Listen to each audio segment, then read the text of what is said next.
think I wanted to become an artist when I used to come to Toowoomba on holidays to visit my grandmother, and she would sit me down and I'd learn to do stencils on velvet and all sorts of things. I was born not far from here at Crow's Nest, and then it was a very rural community. The street I live in here was just all little cottages like this. This is called a worker's cottage.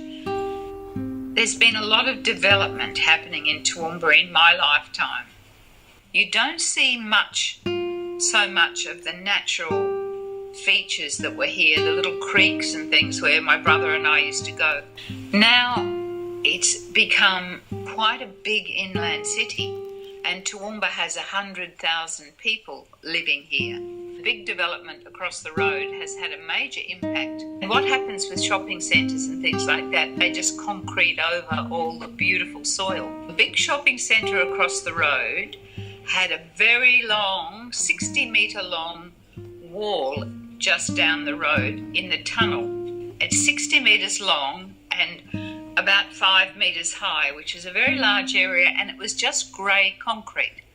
So they asked me if I could find some people from different cultural backgrounds to paint the wall to show how the community of Toowoomba is woven together. The actual making of that wall helps us to appreciate that it's not just all one type of people living here, that people have come from all over the world. Toowoomba has declared itself as a refugee-friendly city. The recent people that have come have been refugees in their country. It's because of war in their country. There has been quite a bit of racism in Toowoomba. There were stickers all along the street stuck onto the seats there from white racists who think white people are the best and there shouldn't be any other people here, saying, "I'm dreaming of a white Christmas." So there is some residual racism here, but it's certainly reduced. Art is something we all have around us, even though we might not notice it. People want to stop and have a look at it. And then they want to think, well, what is that about? So it gets them thinking.